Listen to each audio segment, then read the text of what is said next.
ఎర్రగడ్డ డివిజన్లో రాజీవ్ నగర్ కాలనీలో మరి బీఆర్ఎస్ పార్టీ అభ్యర్థి కేసీఆర్ గారు ఆశీర్వదించి అభ్యర్థిగా ప్రకటించినందుకు మాగంటి సునీత గారు కూడా ఈరోజు రావడం జరిగింది. మరి కాలనీలో పర్యటించడం జరిగింది. కాలనీ పెద్దలతో మాట్లాడడం జరిగింది. కాలనీలే కాకుండా మొత్తం కాన్స్టిట్యున్సీలో ప్రజలందరూ కూడా మాగంటి గోపీనాథ్ గారు చేసిన పనులను గుర్తు చేసుకుంటున్నారు. అలాగే రాష్ట్రంలో 10 సంవత్సరాలు కేసీఆర్ గారు ముఖ్యమంత్రిగా ఉన్నప్పుడు మరి రాష్ట్రంలో బడు బలహీన వర్గాలకే కానీ పేద ప్రజలకే కానీ ముఖ్యంగా హైదరాబాద్ను డెవలప్ చేయడానికి, రాష్ట్రంలో తాగునీరు తీసుకురావడానికి ఎన్నో స్కీమ్స్ తెచ్చిన ఘనత మరి బీఆర్ఎస్ పార్టీ. అందులో భాగంగా మరి జూబ్లీ హిల్స్ కాన్స్టిట్యున్సీలో మాగంటి గోపీనాథ్ గారు ప్రజలకు అన్నా అంటే నేనున్నా అని చెప్పి మరి ఎందరికో ఏ పని అడిగినా కూడా రేయింపవళ్ళు పనిచేసి మరి అందరినీ కూడా ఏ పనున్నా కూడా వాళ్ళ ఆశీస్సులు తీసుకొని 3 సార్లు గెలవడం జరిగింది.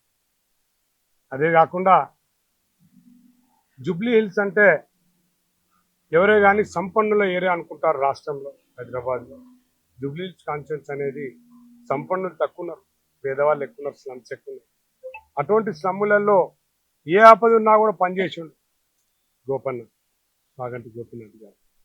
కాబట్టి మరి రాబోయే ఎలక్షన్లలో వారి సత్యమని ప్రజలు ఆశీర్వదిస్తారు.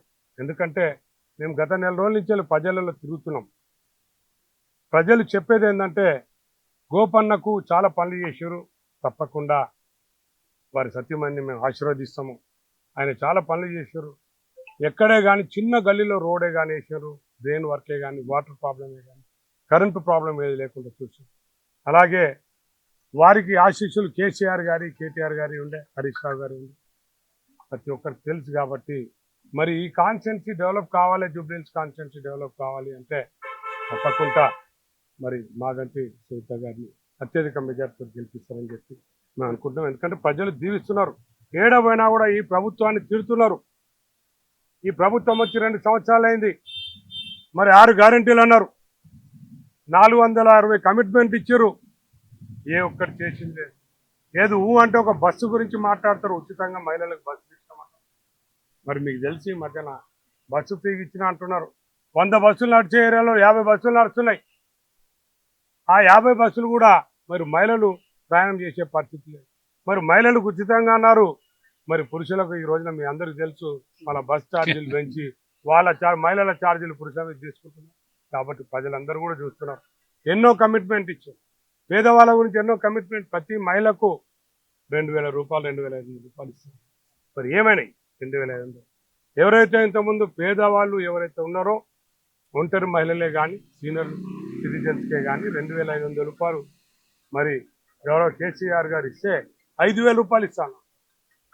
మరి మహిళలందరికీ, స్టూడెంట్స్ అందరు కూడా స్కూటీలు ఇస్తున్నారు, తులం బంగారం ఇస్తున్నారు. ఇట్లా చెప్పుకుంటూ పోతే ఇక రైతుల విషయంలో అయితే అందరికి తెలిసే విషయం. రైతుల రుణమాఫీ అన్నారు, రైతు బంధు ఇచ్చింది లేదు, ఇచ్చినా కూడా కటింగ్లు పెట్టి. రుణమాఫీ విషయంలో కూడా మరి ఎవరికి ఇచ్చారో రుణమాఫీ తెలియదు.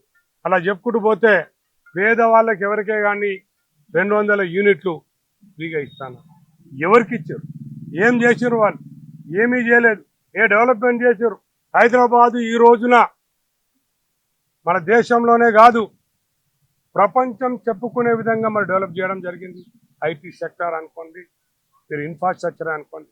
మరి కేటీఆర్ గారు ఐటీ మినిస్టర్గా ఉండి, మున్సిపల్ మంత్రిగా ఉండి ప్రపంచంలోనే చెప్పుకునే విధంగా హైదరాబాద్ని మార్క్ చేస్తున్నారు.